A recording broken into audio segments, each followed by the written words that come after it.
Bueno, pues como decía Eva, vamos a continuar con este mensaje sobre Zacarías. Estamos haciendo una serie de mensajes sobre los profetas menores y hace 3 semanas estuvimos haciendo Zacarías. Empezamos con la primera parte del libro y ahora vamos a continuar con este segundo mensaje, el resto que nos queda. Os recomiendo bastante poder abrir vuestra Biblia, porque iremos siguiendo bastante capítulo a capítulo cada sección. Y os iré también sugiriendo algunos versículos que podéis subrayar, de manera que al menos la idea principal de cada pasaje pues pueda quedar ahí. Zacarías es un libro algo complicado. Lo hemos comentado a veces, es un poco complicado. Si estabais en el otro mensaje, os acordáis de que tiene mucho mensaje apocalíptico, tiene muchas visiones mesiánicas y eso hace que sea un poquito más difícil de entender. El contexto era el mismo que el libro de Ageo, es el retorno del exilio y hay de base el proyecto de reconstrucción del templo, ¿vale? Estuvimos haciendo, os voy a comentar para los que tomáis nota, algo que a mí me ha parecido muy interesante para entender el libro es entender bien las secciones. Entonces, el otro día estuvimos haciendo del 1 al 6, que contenía la introducción y 9 visiones. ¿Vale? Del 1 al 6, que era la introducción y 9 visiones. Y hoy vamos a hacer 3 secciones más. Del 7 al 8 será la primera sección, que es una serie de preguntas que el pueblo formula y la respuesta de Dios. Y ahí, a partir del 8, se cierra lo que sería la primera sección del libro. Dijimos que la primera sección del libro tenía contenido mucho más relacionado con el momento presente de las personas a las cuales fue dirigido el mensaje de Zacarías en primer lugar, ¿vale? Que eran exiliados de Babilonia, que venían a Jerusalén, que estaban reconstruyendo el templo, y todos esos mensajes y hasta ahí todo era más relacionado con su momento y su época. Y a partir del 9 al 14, que es parte de lo que cubriremos hoy, se centra mucho más en la venida del Señor. Y dentro de esta segunda parte del libro hay 2 partes. Del 9 al 11, que habla de la primera venida del Señor, sobre todo la venida de Jesús a esta tierra, y a partir del 12 al 14, la última parte del libro que se centra en la segunda venida de Jesús. Esto es importante porque ayuda a entender mucho más el libro. Estaremos viendo 3 secciones, ¿vale? Y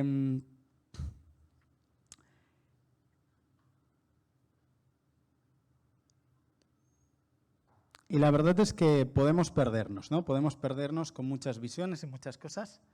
Pero si uno tiene claro que lo importante del libro de Zacarías es Jesús, al final lo acabas entendiendo. Porque al final el libro de Zacarías apunta completamente a la obra de salvación de Jesús. Y eso es lo que estaremos viendo. Vamos a orar.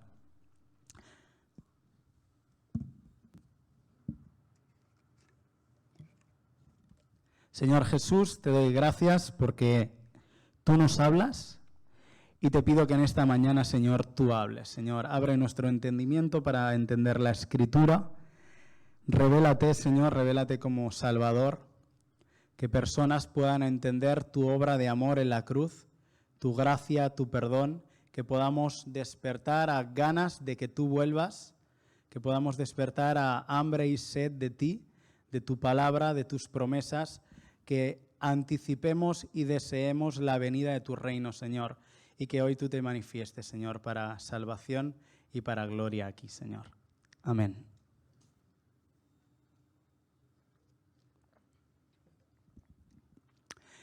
Capítulo 7. Vamos a ir siguiendo, voy a comentar todos los capítulos, así que vamos a ir uno a uno. Capítulo 7. Aconteció que en el año 4 del rey Darío vino palabra de Jehová a Zacarías a los 4 días del mes 9, que es Quisleu, cuando el pueblo de Betel había enviado a Sarecer con Regem-melec y sus hombres a implorar el favor de Jehová y a hablar a los sacerdotes que estaban en la casa de Jehová de los ejércitos y a los profetas, diciendo: Lloraremos en el mes quinto. ¿Haremos abstinencia como hemos hecho ya algunos años?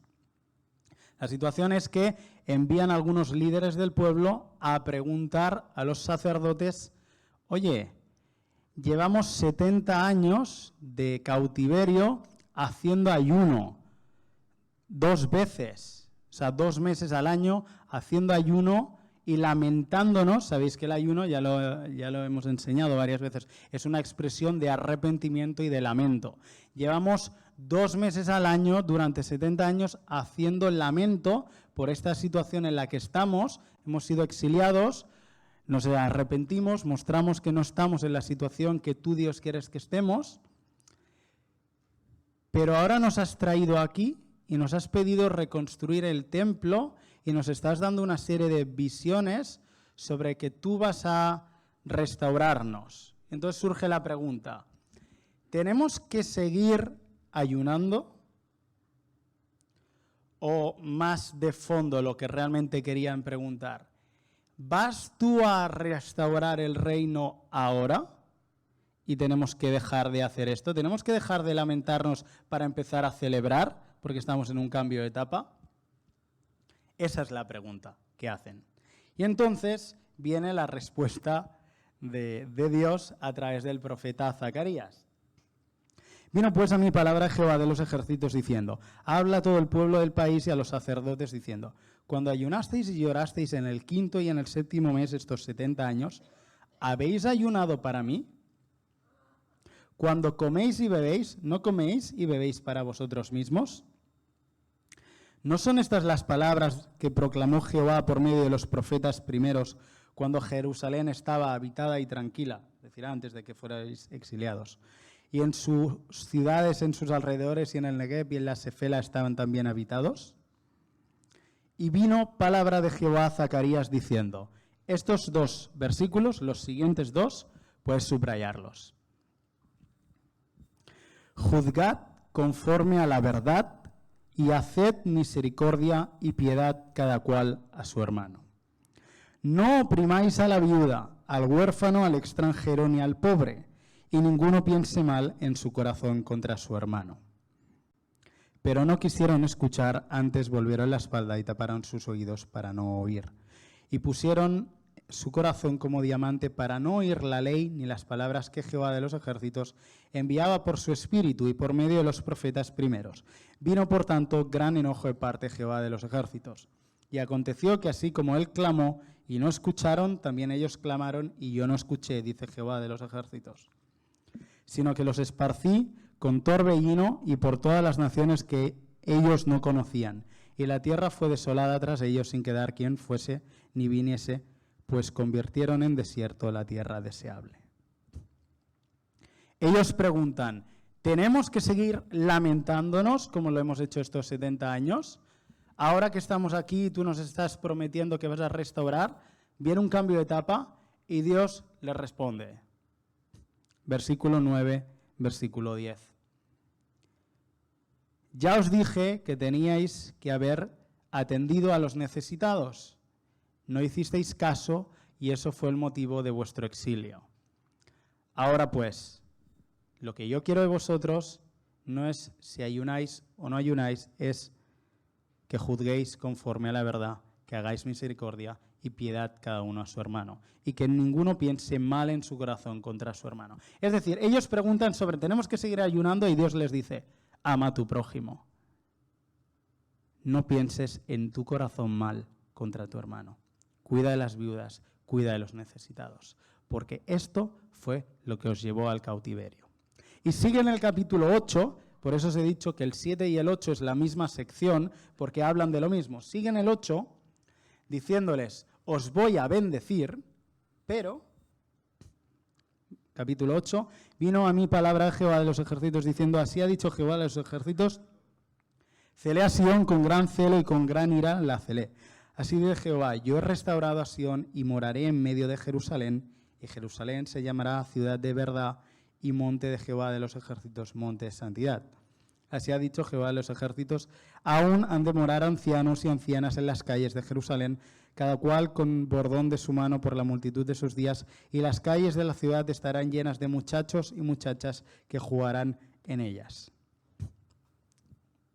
Qué guay, ¿eh? La imagen del reino de Dios con una escuela dominical llena de niños por las calles jugando. Pues Dios les dice, os voy a bendecir. Estos son símbolos, símbolos de va a venir mi bendición sobre vosotros. Pero, y vuelvo a repetir el mismo mensaje, saltamos al versículo 16, el mismo que en el 7. Estas son las cosas que habéis de hacer.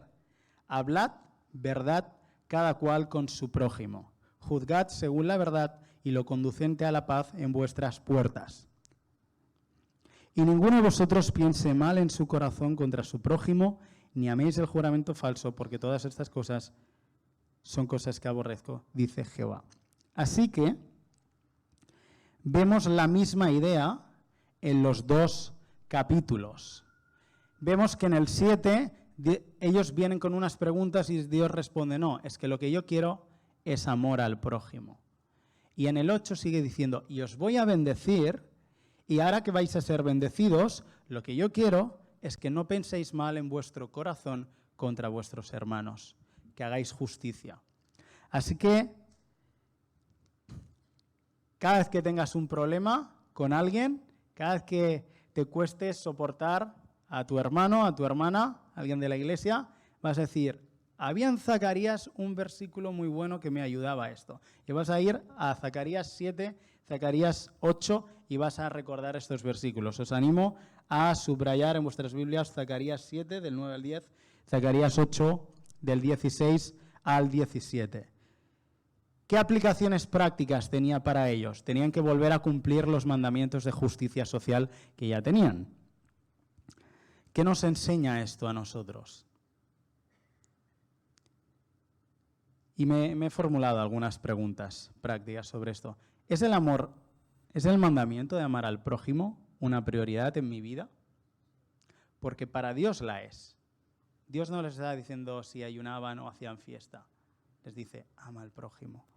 Y tenían un proyecto de reconstrucción. Mira que era importante construir el templo. Pero Dios les dice, os eché por no cuidar de las viudas. Ahora que os he bendecido, tenéis que hacer esto. ¿Es la relación con tu prójimo un termómetro en tu vida espiritual? ¿Hay algún hermano del cual piensas mal en tu corazón, al que tienes que perdonar, hacia el cual sientes resentimiento, que ya te has cansado, que lo ves, madre mía? Porque cosas de estas, hay en nuestros corazones a veces, hay envidia, hay odio, hay rencor. ¿Cómo está nuestro corazón hacia nuestros hermanos? Somos estos, y los de otras iglesias. Gente que nos ha hecho daño, ¿cómo está nuestro corazón? Porque eso es la prioridad de Dios. Ese amor, ese corazón renovado que bendice, que ama, que se preocupa de los hermanos, eso es lo más importante. Si estás en un lado o estás en el otro, eso es lo que Dios pide. Así que esa es la exhortación que el profeta Zacarías les hace a través de Dios. Ellos venían con unas preguntas y les responde con otras cosas, típico de Jesús, y por eso es su palabra, y les dice, amar al prójimo y os irá bien. Además, es que ya les iba a bendecir. Simplemente tenían que aprovechar que eran bendecidos para amar. Y aquí acabamos la primera parte del libro. Pero no quería hacerla el otro día porque si no íbamos a saltar estos textos y creo que era importante recordar estos mandamientos de amar al prójimo y de no pensar mal en nuestro corazón hacia los demás. De hecho, en Isaías 58, cuando habla del verdadero ayuno, habla de estas cosas: romper los yugos de injusticia, el amparar a los necesitados. Esa es la verdadera espiritualidad que Dios pide. Primer mandamiento, amarle a Él con todo el corazón, con toda el alma, con toda la mente, con todas las fuerzas. Pero es que el segundo es igual, semejante, ama a tu prójimo. Y esa es la verdadera espiritualidad que Dios pide. Lo vimos en la vida de Jesús. ¿Cómo podemos decir que amamos a Dios si no amamos a aquel que vemos? Nos dice Juan. Pues eminentemente práctico esta sección, este bloque, y creo que nos puede ayudar el tener esos versículos marcados. Bien, vamos a la parte chunga. No es chunga, es muy fácil. Pensemos en Jesús y ya verás qué fácil es. Vamos a la parte de esas visiones que dices, ¿pero qué dice aquí? ¿Pero qué dice aquí? Que lo he leído 1000 veces y no hay manera que entienda esto. Bueno, del 9 al 14 va a estar hablando todo el rato de Jesús. Solo necesitas entender una cosa. Jesús es el Rey. Jesús es Rey, es Dios hecho hombre. Y vino a este mundo a perdonar nuestros pecados muriendo en una cruz. ¿Crees esto?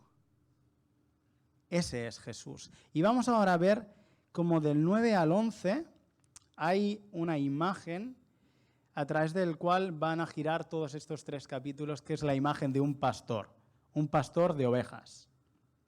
¿Vale? Así que ahora quiero que te imagines ovejas. Un pastor. Porque todas las visiones y todo lo que va a decir del 9 al 11, todo el rato habla de Jesús y de otros líderes con el vocabulario y los símbolos de pastores y ovejas. De hecho, la idea de un pastor y sus ovejas es algo que aparece a lo largo de la Biblia. Salmo 100, Él nos hizo y no nosotros, a nosotros mismos. ¿Cómo sigue? Muy bien, pueblo suyo, somos ovejas de su prado. Ese símbolo de que nosotros somos ese animal débil que necesita que nos cuiden, que nos guíen, que nos alienten, que nos fortalezcan, y Él es ese pastor. Pues esta es la imagen que vamos a ver aquí. Y de hecho,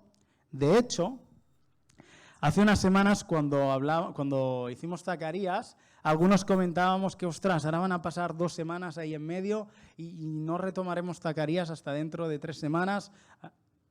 Pero en realidad, Dios ordena siempre todas las cosas de manera perfecta. Porque si os fijáis, hicimos la primera sección de Zacarías y al domingo siguiente se habló de la venida de Jesús, hablando de cómo Él entraba a Jerusalén, y es precisamente este texto.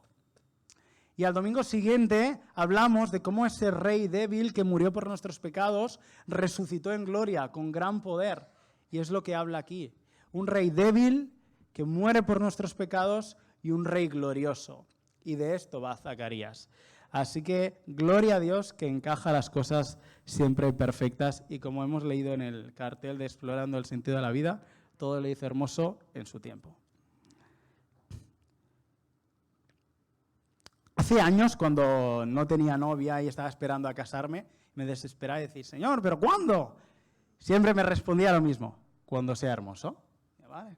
Todo en su tiempo, cuando sea hermoso. Pues es verdad, tú le preguntas a Dios, ¿cuándo? Pues cuando sea hermoso. Zacarías 9, vamos a por ello.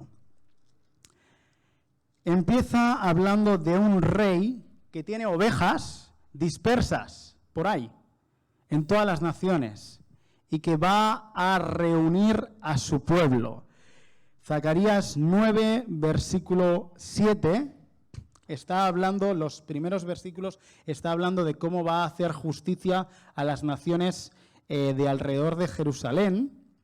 Y en medio de eso, dice, versículo 7, quitaré la sangre de su boca y sus abominaciones de entre sus dientes. Está hablando de lo anterior, de aquellos que están, de aquellas naciones que están oprimiendo. Dice, quitaré esto de sus bocas, dice, y quedará también un remanente para nuestro Dios. Y luego sigue. Ese texto, este capítulo 9 ahí, que aparentemente la primera parte es un poco liosa, está hablando de cómo habían muchas naciones paganas entre las cuales había pueblo de Dios. Y es que Es un texto que está hablando de cómo, si sabéis la historia, si os acordáis, estaba Israel y Judá. Israel había sido deportado muchos años antes y básicamente había sido arrasada. Solamente habían vuelto para Judá. Y entonces está, de alguna manera, rescatando a personas que pertenecían a las tribus del norte que estaban en medio de esas naciones. Es un texto que nos habla de que el rey que viene es un rey que va a traer unidad a su pueblo. Y que no es solo un rey para la tribu de Judá, es un rey para todo Israel. Y que aunque han sido dispersados por el pecado, Él las va a reunir, a esas ovejas.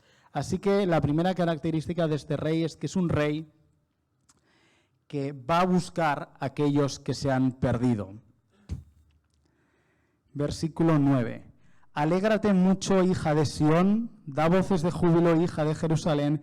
He aquí tu rey vendrá a ti, justo y salvador, humilde y cabalgando sobre un asno, sobre un pollino, hija de asna. Esto lo estuvimos viendo, como he dicho, hace 2 semanas. Es la entrada triunfal de Jesús. Mateo 21 entra a Jerusalén, sobre este asno le tiran ramas de palmera, hojas por los suelos, mantos, para que él pase entrando. Y si os interesan muchos más detalles de todo el simbolismo de Jesús como rey, pues vais al canal de YouTube de la iglesia, buscáis el mensaje de hace 2 semanas y explica muy bien todo ese simbolismo de Jesús como rey entrando sobre ese pollino. La entrar con pollino era símbolo de rey que venía en son de paz. No entra en caballo, símbolo de guerra, entra en un pollino, símbolo de paz. Y esto está anunciando proféticamente, esto sucede, estas visiones son del 520 a.C., 500 años antes está anunciando proféticamente que vendrá un rey en son de paz a su pueblo. Y ese es Jesús, el gran pastor de las ovejas. Y como dice más abajo en el versículo 16, y los salvará en aquel día Jehová su Dios como rebaño de su pueblo. Ese pastor que vino a buscar a las ovejas perdidas es Jesús. Ellos estaban esperando a un Mesías que los salvase, como ya lo dijimos otras veces. Eran un pueblo que habían sido destrozados y ahora Dios a través de los profetas les estaba dando esperanza. Algún día volverá un rey que gobernará para siempre y les está profetizando, va a ser un rey que vendrá en son de paz, que entrará sobre un asno. Y tal cual se profetizó, tal cual se cumplió en la vida de Jesús. Pero sabemos, como va a seguir en el capítulo 10, que ese rey pastor fue rechazado por los otros pastores, dice aquí, que son los líderes. Dice capítulo 10, dice: porque los terafines han dado vanos oráculos y los adivinos han visto mentira. Han hablado sueños vanos y vano es su consuelo. Por lo cual el pueblo vaga como ovejas y sufre porque no tiene pastor. Contra los pastores se ha encendido mi enojo y castigaré a los jefes. Pero Jehová de los ejércitos visitará a su rebaño, la casa de Judá, y los pondrá como caballo de honor en la guerra. Si conocéis el Evangelio, veis que esto sale en los diferentes Evangelios, en Mateo y en Marcos, como Jesús, viendo a las multitudes, tuvo compasión de ellas. ¿Por qué? Porque estaban como ovejas sin pastor. Y viéndoles, les enseñaba. Jesús vino como ese buen pastor y vio que estaban como ovejas sin pastor. Y la pregunta es, ¿tenían ellos pastores o no tenían pastores? Sí que tenían, los ancianos del pueblo de Israel, pero no les cuidaban. Eran personas corruptas que no cuidaban de sus ovejas y por eso el pueblo, como dice aquí, sufría. Y Jesús vino como ese pastor que iba a cuidar de sus ovejas. Yo no sé qué confianza tienes tú en los gobernantes de este país o en otros tipos de gobernantes. No sé dónde pones tú la seguridad de tu vida. si estás confiando en que tu jefe algún día te ascenderá, pero realmente, más allá de los gobernadores de este mundo, hay alguien que sí que está dispuesto a escucharte, que sí que está dispuesto a ir donde tú necesitas ir, que sí que está dispuesto a humillarse y lavar tus heridas, que sí que está dispuesto a pagar el precio por ti. Y ese es el buen pastor. Jesús en el Evangelio de Juan, capítulo 10, dice: yo soy el buen pastor, y el buen pastor su vida da por las ovejas. ¿Sabes qué? Yo tengo un pastor. Yo tengo un pastor que es Dios, y Él ha dado su vida por mí. ¿Tienes a ese pastor? ¿Tienes a esa persona que te cuida? No sé si te sientes a veces desconcertado, solo en la vida, teniendo que tomar decisiones difíciles y no sabes dónde, a quién pedir ayuda. Has buscado mil de información, pero nada te sacia. ¿Sabes qué? Hay un pastor para tu alma, hay un pastor para tu vida que se llama Jesús. Y Él es el buen pastor. ¿Sabes por qué? Porque el asalariado, cuando hay problemas, se va. Pero el buen pastor se queda. Jesús siempre se queda a tu lado. Jesús siempre permanece. Él no te va a fallar. Si tú pones tu confianza en Jesús, si tú le sigues a Él, es el buen pastor que sana las heridas, que te va a buscar, que te carga en sus hombros, que te lleva a su casa, que te pone aceite para que no te entren bichos y protege tu ser. Ese es el buen pastor, ese es Jesús. Y sigue avanzando en el capítulo 11 y sigue hablando de ese pastor. Ahora en el capítulo 11, como veréis, habla mucho de los pastores inútiles y los pastores que no saben cuidar a las ovejas. Y hay una escena de una compravenda de ovejas. De unos que, venga, ovejas para aquí, ovejas para allá. Y dice que ni se cuidan de ellas. Y hay mercadería con las ovejas. Y en medio de eso, de esa escena de compravenda de ovejas, de repente hay un versículo que dice, versículo 12, y les dije, si os parece bien, dadme mi salario. Esto es un pastor hablando con otros, ¿vale? La escena es un simbolismo, hay un pastor hablando con otro, vendiendo ovejas, y entonces uno dice, si os parece bien, dadme mi salario, y si no, dejadlo. Y pesaron por mi salario 30 piezas de plata. Y me dijo Jehová, echadlo al tesoro. Hermoso precio con que me han apreciado. Y tomé las 30 piezas de plata y las eché en la casa de Jehová al tesoro. ¿Os suena esto? Esto es Judas traicionando a Jesús. Eso es Jesús profetizado en Zacarías. Él es el buen pastor.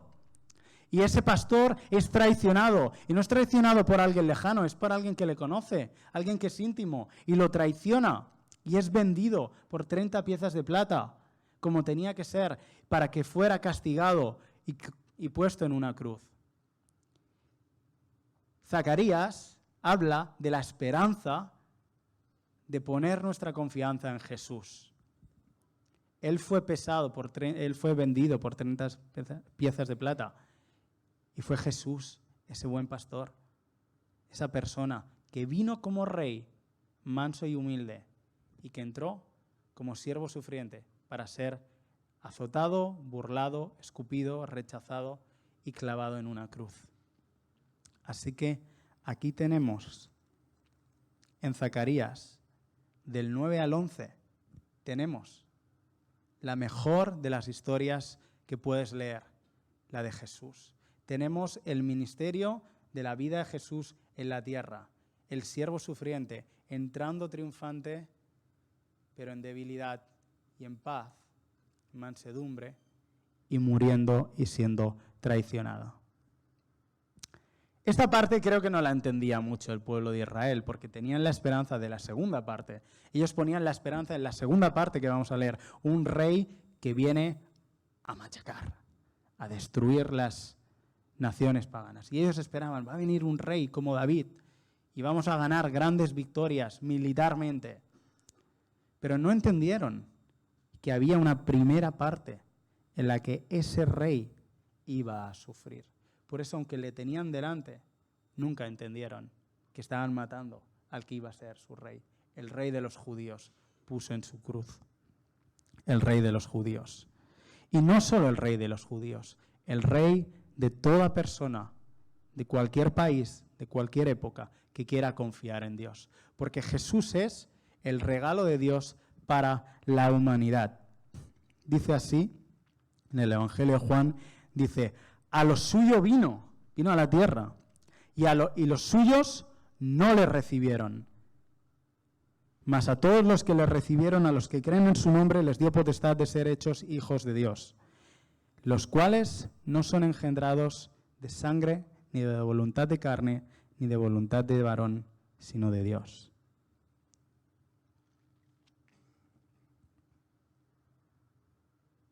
¿Quién es tu Padre? ¿Quién hizo que aparecieras en esta tierra? Pues alguien que tenía el material genético que Dios quiso usar. Pero ¿sabes qué? Puede ser que haya una relación de padre e hijo mucho más profunda que ni siquiera habías nunca entendido, que es la que Dios sea tu Padre. Dice que a los que le reciben les da el poder de ser llamados hijos de Dios. Y no son hijos por voluntad de personas. No es dos que dijeron tener un hijo, no, es que Dios quiso. Quizás Dios hoy está tocando tu corazón, algo está despertando ahí. Es el deseo que Dios está poniendo en ti de que te arrepientas para volver a Él y le conozcas como el autor de tu vida, el creador, el que ha pensado en ti desde la eternidad. Cree en la obra del Señor Jesús, porque para eso vino, para morir por tus pecados y para darte salvación. Y hasta aquí, Zacarías del 9 al 11. Va a cambiar de tono del 12 al 14, va a cambiar las escenas, se va a volver todo más intenso y más raro. Pero yo creo que muy esperanzador para nosotros, muy esperanzador. Si la imagen que tenías que tener en tu mente antes era la de un pastor, quiero ahora que te imagines una ciudad. Imagínate una ciudad de esas que dices, wow, potente. Una ciudad con esplendor, muy próspera. Dios va a darles las visiones de una ciudad completamente restaurada. Tienes que pensar que el contexto es ellos viviendo en medio de ruinas. Y Dios les dice, pues lo que yo voy a hacer, una ciudad donde todas las naciones van a ir y se van a quedar alucinando. Y van a traer las riquezas a esa ciudad. Y además va a ser una ciudad tan poderosa que aunque la acerquen otras naciones y peleen, van a ser derribadas. Va a prevalecer. Y esa es la imagen que Dios nos da, el símbolo, para entender la realidad espiritual que está detrás, el reino de Dios. Si la imagen de Jesús viniendo a la tierra en forma de siervo era un pastor, la imagen que ahora veremos aquí y que nos ayuda a entender es la imagen de una ciudad en gloria. Ese es el símbolo que Dios va a usar para expresar su reino. Ya lo dijimos el otro día, el reino de Dios no es un lugar. El reino de Dios es una situación en la que Dios gobierna, en la que Dios ejecuta su perfecta voluntad. Y esta es la imagen que vamos a ver a lo largo de estos capítulos. Vamos a por ello, versículos destacados. Primero de todo,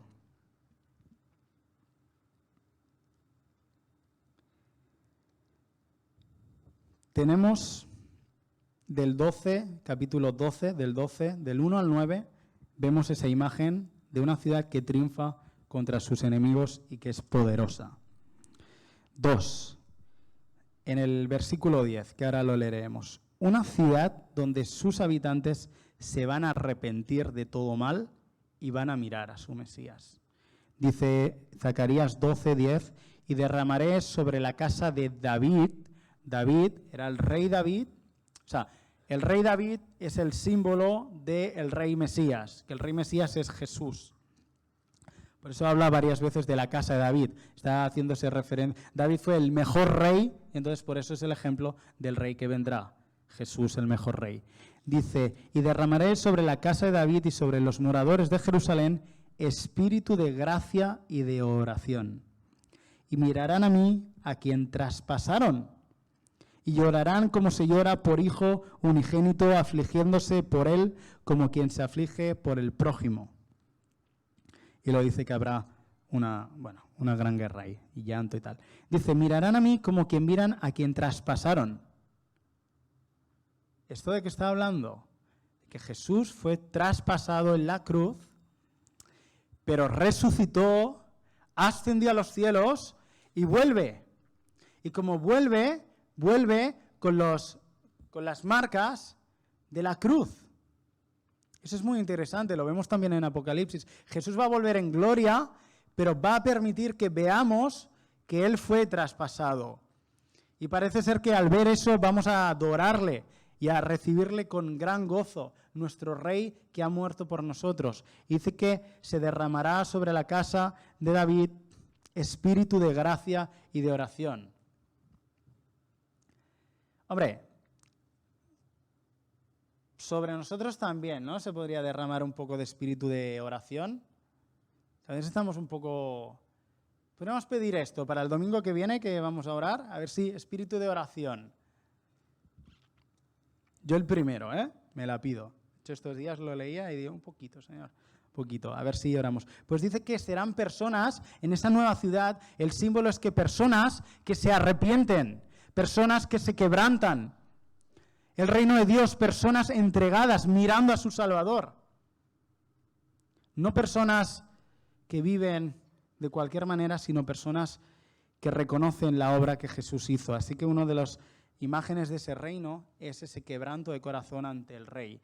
La segunda imagen, bajamos al capítulo 13, es una ciudad donde habrá purificación y santificación de nuestros pecados.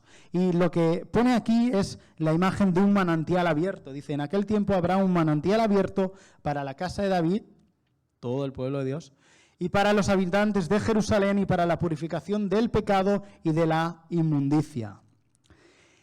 Y si hacemos un salto al capítulo 14, versículo 8, sale la misma idea. Y acontecerá también en aquel día que saldrán de Jerusalén aguas vivas, la mitad de ellas hacia el mar oriental y la otra mitad hacia el mar occidental, en verano y en invierno. Está hablando la imagen ahí. Mira, yo no sé si esto va a ser físicamente igualito, no lo sé, no sé si se va a cumplir de esta manera tal cual, porque son símbolos, pero lo que está claro es que el símbolo es que va a haber un río gigante saliendo de en medio de la ciudad, saliendo del trono de Dios, del templo, y que va a traer limpieza y sanidad a todas las naciones. Eso nos habla de que en el reino de Dios habrá santidad y perdón por nuestros pecados. Y yo no sé si tú luchas con algún pecado, pero sabes que algún día Dios soplará, mandará agua limpia, limpiará todo tu ser y no te acordarás más. Y de hecho, con la venida del Espíritu Santo, como agua viva, ríos de agua viva en nuestro ser, ya se produce esa idea de agua fuerte dentro nuestro, limpiando y purificando. Es la imagen de un río que golpea fuerte sobre otros mares, trayendo sanidad. En Ezequiel capítulo 47 hay la misma visión, si os interesa leerlo, y habla de cómo ese río va a traer agua que va a sanar aguas que estaban muertas. Y como dato curioso, si tú piensas geográficamente dónde está Jerusalén y que va a ir agua para el oriente y para el occidente, si te das cuenta, hay un mar a un lado y otro al otro que se llaman el Mediterráneo y el Mar Muerto. Y es muy curioso que vaya a salir agua viva, que vaya a tocar un mar, que es el Mar Muerto. Dios siempre deja con sus símbolos cosas para que reflexionemos. En ese nuevo reino va a haber transformación de vidas.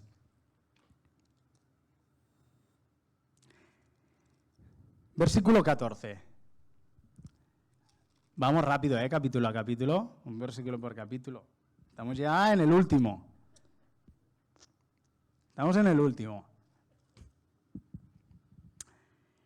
Dice así. Bueno, hay un versículo en el 13 que habla también de cómo van a arrestar a Jesús y las ovejas huyen, ¿vale? Así que no es tan lineal como decía, pero en este versículo aparece también lo mismo de la noche en que Jesús fue traicionado. Hiere al pastor y huirán las ovejas, dice en el versículo 13:7, y eso es lo que pasó.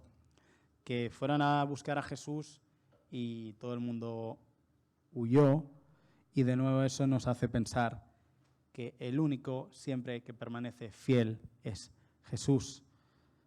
Y si pensamos que nosotros vamos a ser esos fieles, pues ya podemos estar recordando a Pedro y al resto de discípulos que salen por patas, como hacemos nosotros muchas veces. 14. Zacarías 14 habla muy claramente de esa segunda venida, y si la primera era en un burrito y poquito a poco, la imagen es de, parece casi una película de Marvel, en la que llega algo y se hace un cataclisma de estos, porque lo que dice aquí, el símbolo que usa, es de terremoto. Dice capítulo 14, versículo 4.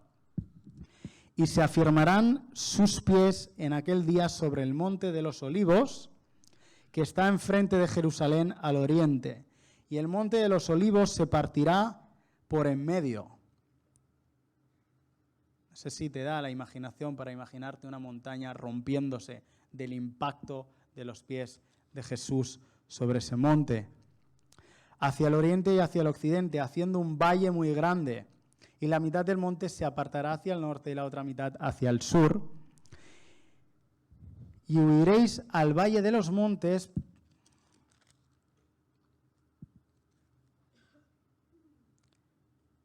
Y huiréis al valle de los montes, porque el valle de los montes se llegará hasta Azal. Huiréis de la manera que huisteis por causa del terremoto en los días de Uzías, rey de Judá. La imagen tal cual es. ¿Os acordáis del terremoto en los tiempos del rey Uzías? Pues tal cual huíais, vendrá Jesús en tan gloria, con tanta fuerza, que ni la tierra resistirá. Esa es la imagen. A partir de ahí, si es literal o no, cada uno como lo quiera ver, pero la idea es que viene con fuerza. No viene sobre un asno, viene con fuerza, porque ya ha vencido a la muerte, porque ya ha vencido al pecado, porque ya ha prolongado el tiempo de nuestro arrepentimiento. Llevamos 2000 años esperándole, no sé cuándo va a pasar, pero tiempo ha dado para que todo el mundo, en todo lugar, ponga su confianza en Jesús. Y entonces volverá con fuerza, porque viene a juzgar y a traer su reino. Vamos a hacer un ejercicio de imaginación. Te voy a pedir que imagines dos escenas en las que estás sentado en un lugar pensando en el reino de Dios, pensando en que Jesús vuelve. La primera, estás sentado en una tumbona, frente a una piscina, ahora que viene el calor, que ya empieza a apetecer, tumbadito en una tumbona, con un mojito, lo que te apetezca, y te pones a pensar en que Jesús va a volver. ¿Qué sensación te da? ¿Te entusiasma? Gracias. Ahora quiero que pienses en que estás tumbado en la cama de un hospital, pendiente de si te pueden operar o no. Y entonces empiezas a pensar que Jesús va a venir algún día a traer un reino de paz, justicia, sanidad y perdón. ¿Lo deseas?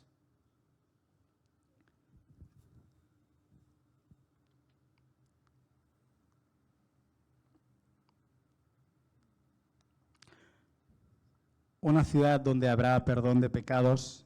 Seguimos, versículo 14, 11. Y morarán en ella y no habrá nunca más maldición, sino que Jerusalén será habitada confiadamente. Vemos esto mismo en Apocalipsis 22, cuando nos habla de esa gran ciudad y lo que decíamos antes del río y cómo está el trono de Dios y el trono del Cordero. Una ciudad donde se adorará al gran Rey y todo será consagrado a él. Versículos 16. Y todos los que sobrevivieren de las naciones que vinieron contra Jerusalén subirán de año en año para adorar al Rey, a Jehová de los ejércitos y a celebrar la fiesta de los tabernáculos. Y acontecerá que los de las familias de la tierra que no subieran a Jerusalén para adorar al Rey de Jehová de los ejércitos, no vendrá sobre ellos lluvia. Bueno, un símbolo de castigo. Último versículo 20. En aquel día estará grabado sobre las campanillas de los caballos santidad a Jehová. Y las ollas de la casa de Jehová serán como los tazones del altar. Está hablando de una ciudad donde todo será consagrado a Dios.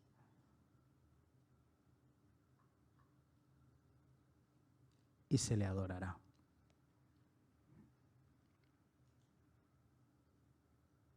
¿Este coche de quién es? Este es el mío.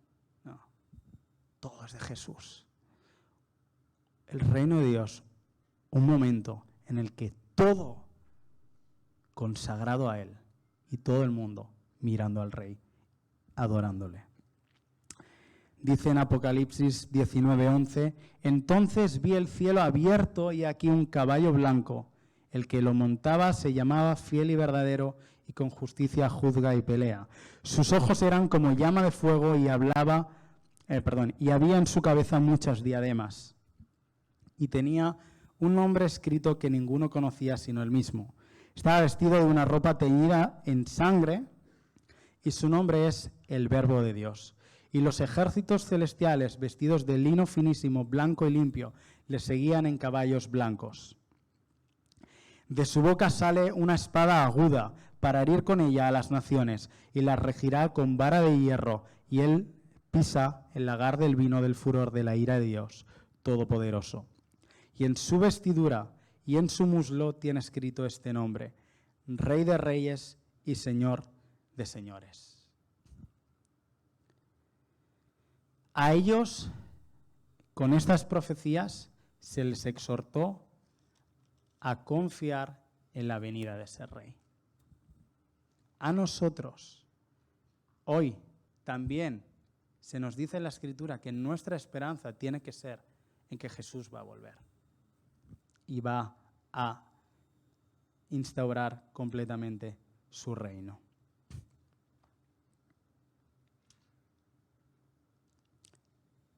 ¿Te apetece? ¿Cómo deberíamos vivir a la luz de que Jesús regresará? Podemos tener muchas actitudes hacia la venida de Jesús. A veces nos olvidamos. ¿Qué nos dice el Nuevo Testamento? Debemos vivir velando. Mateo 24, Jesús mismo profetizando de su venida. Mateo 24, velad, porque no sabéis el día en que será. Así que debemos vivir velando. En nuestra vida cristiana debemos vivirla velando, porque no sabemos cuándo Jesús volverá. No como una iglesia que está dormida, sino como una iglesia que está despierta, que está atenta, que está como un vigilante vigilando a que venga su Señor. Que está no como esas vírgenes despistadas, sino como esas vírgenes atentas a que venga el esposo, velando. Son aplicaciones, si quieres apuntarlo, algunas aplicaciones sobre cómo deberíamos vivir a la luz de que Jesús va a volver. Vivir velando, vivir haciendo justicia al prójimo. Mateo 25 también habla de su segunda venida y habla de cómo le haremos a él cosas y él dirá, muy bien, gracias por haberme dado de beber. Y dirás, ¿cuándo? Es cuando se lo hiciste a uno de mis hermanos más pequeños.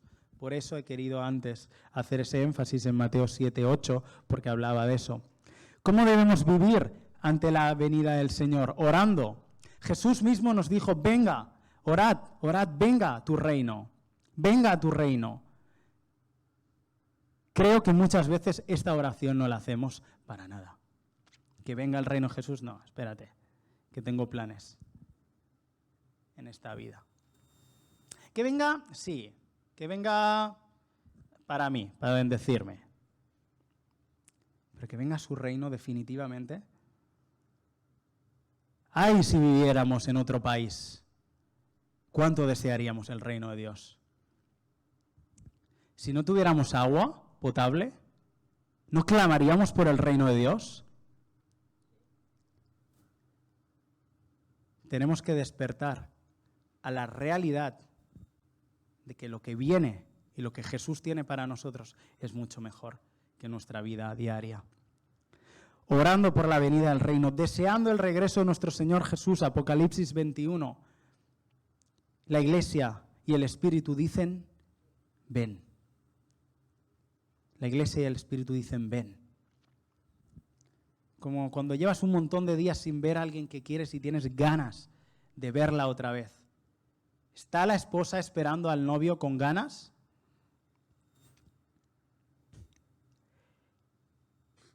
Cumpliendo nuestro propósito, obviamente, que lo hemos dicho antes, lo ha dicho Nieves, siendo sal y luz. Porque Jesús se fue y dejó un encargo. Dejó una nota en la nevera que ponía, id y haced discípulos, estaré con vosotros cada día, hasta el fin. Nosotros vemos la nota y decimos, bueno, me voy a hacer un bocadillo. Hay una nota que dice, id y haced discípulos, y Él va a volver. Pues del mismo modo que cuando nos dan un encargo y sabemos que nos lo van a pedir, Jesús nos lo va a pedir algún día. Nos dirá, ¿qué has hecho? Cumpliendo con nuestro propósito, siendo buenos administradores, Mateo 25. Te va a decir, ¿dónde están los talentos?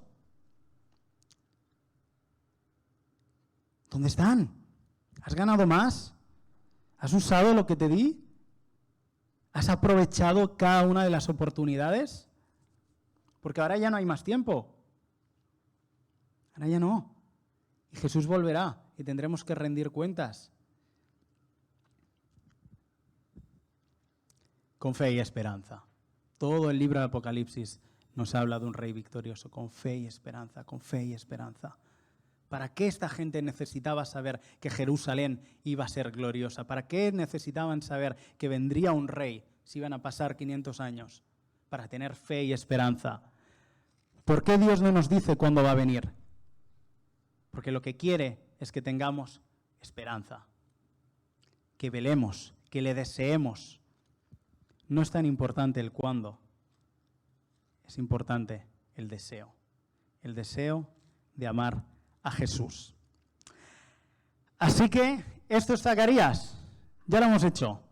Hicimos la primera parte con todas aquellas visiones en las que él animó al pueblo a reconstruir, les dio visiones de esperanza, les llamó al arrepentimiento, siguió animándoles a vivir en justicia unos a otros. Ya dijimos que el libro de Zacarías no era solo el hecho de reconstruir el templo para adorar, sino la idea de restaurar cómo el pueblo de Dios iba a vivir, una ciudad entera viviendo según las leyes de Dios.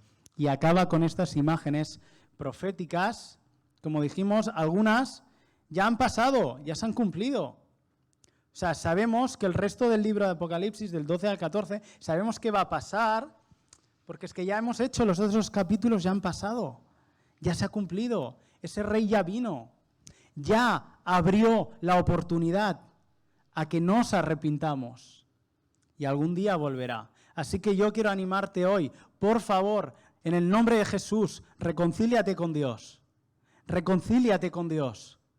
Las personas que están aquí simplemente son portadores, dice la Biblia, embajadores, portadores de este mensaje. Este es el evangelio del reino de Dios. No es un reino para tener miedo, es un reino que incluye a todos los que crean en él, donde el rey que te gobernará es un rey que ha muerto por ti. ¿Acaso no vas a aprovechar el hecho de que Jesús hoy aún no ha vuelto y tú puedes arrepentirte, para recibirle en tu vida, en tu corazón, vivir con Él todos los días de tu vida hasta que Él algún día venga y se consuma. ¿Y sabes qué? Gloria a Dios, porque esto pasará. Gloria a Dios, porque algún día Jesús volverá y traerá por fin, de forma definitiva, su reino a esta tierra y para nuestras vidas y todo lo que ha creado. Pues acabamos orando y dándole gracias a Dios. Jesús, gracias Señor por cómo tú te humillaste siendo Dios, cómo te despojaste de toda tu gloria.